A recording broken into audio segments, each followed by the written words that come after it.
Mereu mi-am dorit un manual machine, așa că în sfârșit am construit unul, nu singură, ce-i drept, am avut nevoie de ajutor, dar sincer să fiu, nu m-aș fi descurcat să fac asta singură.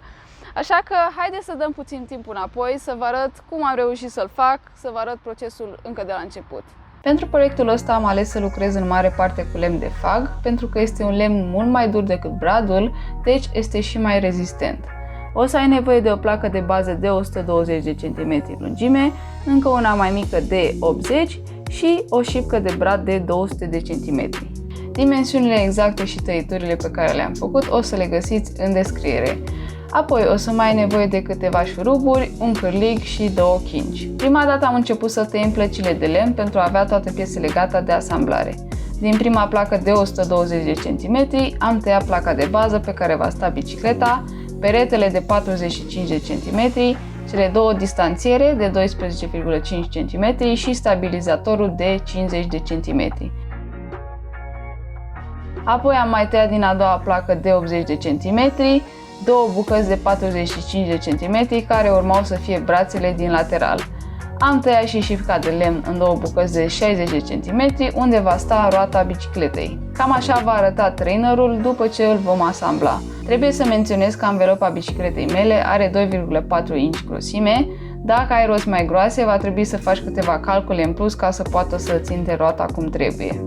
Pentru a fi sigur că lemnul nu va crăpa, am ales să nu băgăm șurubul direct, în mare parte din cazuri, ci întâi am făcut găuri și apoi am pus șuruburile.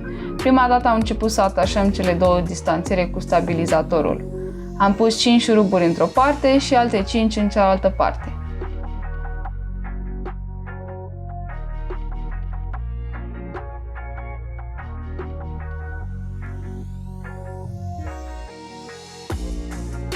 Am atașat stabilizatorul de placa de bază cu șuruburi cu filet.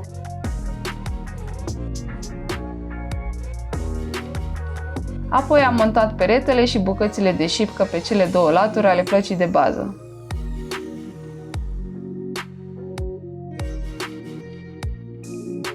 Așa arată trainerul până acum. Mai trebuie montate brațele din lateral.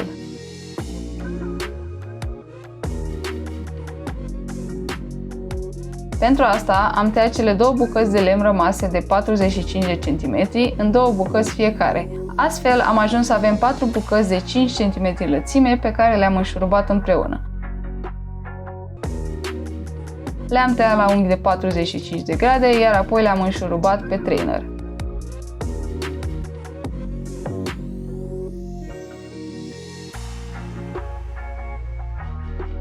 Pentru a fi o construcție cât mai sigură și rezistentă, am mai adăugat câteva întăritoare pe brațe și pe peretele din spate, pentru că acea zonă urmează să fie cea mai solicitată din toată construcția.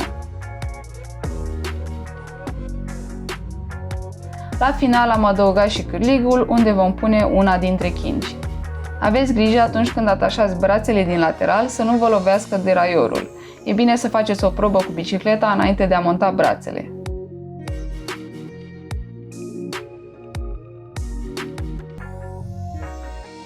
Bun, manual machine este gata și acum hai să vedem dacă funcționează, să vedem dacă am lucrat toate orele astea degeaba sau nu. Prima dată când mă urc pe manual machine, de fapt și de drept.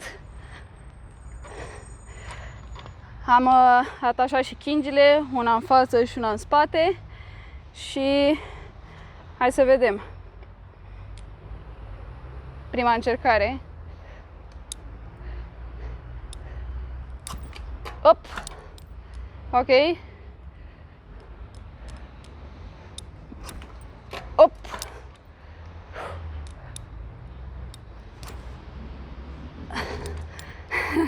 Funcționează!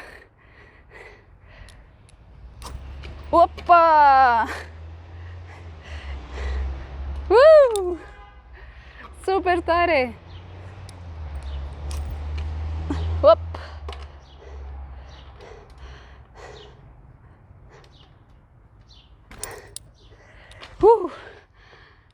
Roata spate are un mic joc, stânga-dreapta, dar eventual o să-i pun niște plăcuțe foarte subțiri de lemn aici ca să o fac mai stabilă, dar altfel este foarte mișto, chiar funcționează. super tare!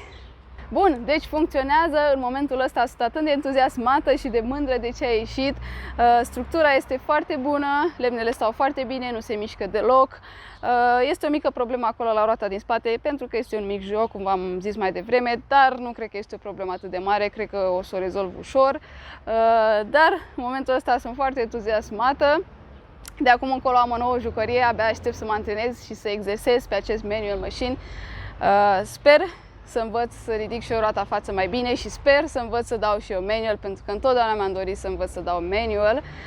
Oricum, o să urmeze un video în care o să testez și mai mult jucăria și vreau să-mi filmez practic progresul, să-l văd și eu, să-l vedeți și voi, așa că stați geană pe canal pentru că o să vină și acel video. Dacă vreți și voi să vă faceți o astfel de jucărie, aveți toate detaliile în descriere.